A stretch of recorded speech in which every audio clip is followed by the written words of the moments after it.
Рахмат. Саламатсыздарбы, урматтуу коллегалар, жана бүгүнкү жыйындын катышуучулары.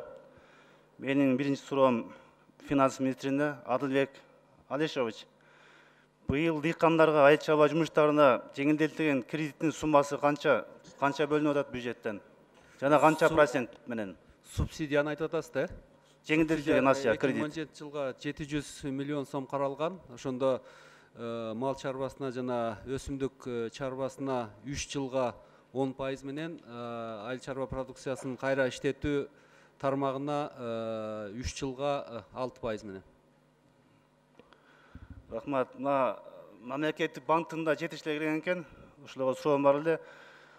Ушул бөлүнгөн насия акчаны кандай талаптар менен берип атасыздар дыйкандарга?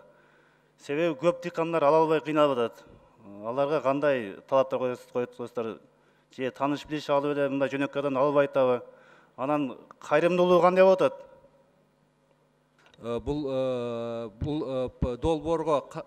Бул долбоорго катышам деген банктар тандап алынып, алар катышат да. Анан ушу банк аркылуу берилет. Ушу кайрымдуулугун эгер мүмкүн болсо ушу эки банк жооп берип койсо.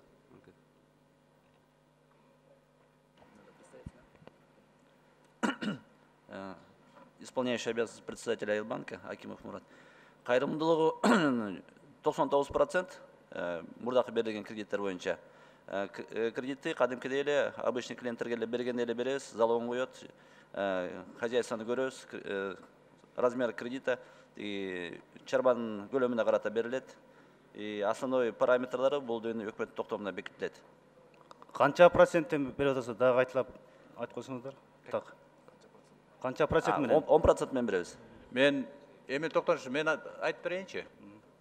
Быйыл бюджетти колдоп атканда өзүңүздөр 700 миллион деп колдоп бербедиңиздер беле. Ошонун 321 миллиону жана айыл чарба каржылоо боюнча 5 проектисине кетет да, 321 миллиону. 378ден ашыгыраагы бул айыл чарба каржылоосу 4 программасы бар.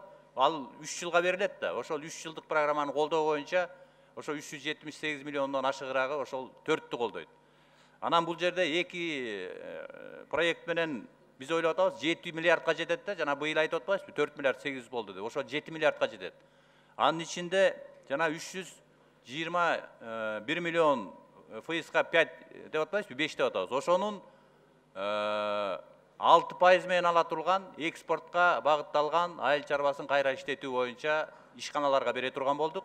Калганын 10% менен өсүмдүктүккө жана мал чарбасына бериле турган болду. Аларда 36 айга бериле турган болду, мөөнөт ошондой. Бирок жанагы кайра иштетүүнү 6%га түшүргөнүбүз мен ойлойм, бул абдан чоң жардам, чоң кадам болду деп. Рахмат. Мухаммед Калдышекевич, кийинки суроом. Жана айтып кеттиңиз, диз топливо боюнча өзүнчө программа бар, жардам беребиз деп. Сиз өзүңүз жакшы билесиз, мына 15 километр ары турган Курдайда азыркы баасы 20 сом, бизде 38-40 сом болуп атат. Ушуну жеңилдетип бербей эле ушул Казакстандын баасына эле алып берсек болобу? Диз топливону баары ыраазы болот эле. Ушуна мүмкүнчүлүк болобу, жок дене 2 ай, 3 ай коридор ачып берсеңиздер.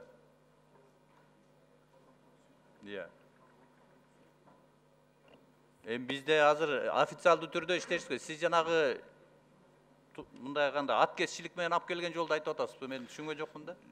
Азыр Казакстанда солярканын баасы 20 сом. Билесиз. Бизде 15 сом кымбат.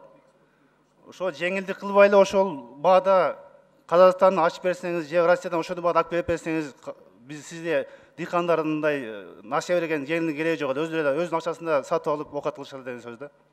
Бизде Эмил Токтошевич официалдуу түрдө Казакстанда бизге эгерде нефти кетсе, поштына кийирген Казакстанда бар. А Россия алып салды, билесиз да. Бизде көбүнчө Россиядан келет. Анан ошондуктан жанагы экспорттук поштына кошулса, биздики кымбат болуп аткан ошондой да. Ал эми 20 сомдукту ал Казакстандын өзүнүн рыногундагы ошондой да. А бияка келгенде поштына кошулса, ал кымбаттап калат да. Бирок андай сөздөр азыр биздин негизги нефти менен шугулданган бизнесмендер менен мындай талкуулар жүрүп атат.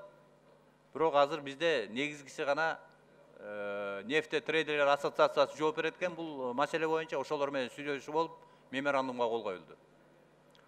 Башка өлкөлөрдөн алып келсечи, Азербайжандан алып келсе, Ирандан алып келсе, ал жактан бизге уруксат жок алып келгенге. Биздин Арзаныраак. келишим боюнча Россиядан гана келип атат да азыр. Себеби мировой баа билесиз да, көп кымбаттаган жок. Ал жагында биз талкуулап көрөлү, бирок негизи Россиядан келип аткандан кийин биз ага көңүл бөлгөн эмес да, Газпром келет да.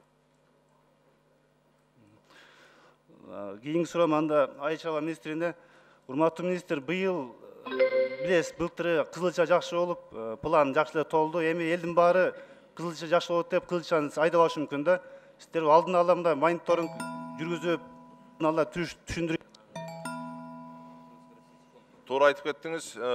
Быйылкы 2017 жылга биз 15 000 гектарга чейин дыйкандарга сунуштап атабыз. Себеби мына экинчи Кошой заводу сентябрдан ишке кирет деп атабыз. Эгерде ишке кирсе, ошол 15 000 тоннанын объему примерно 1 миллион тонна болот экен.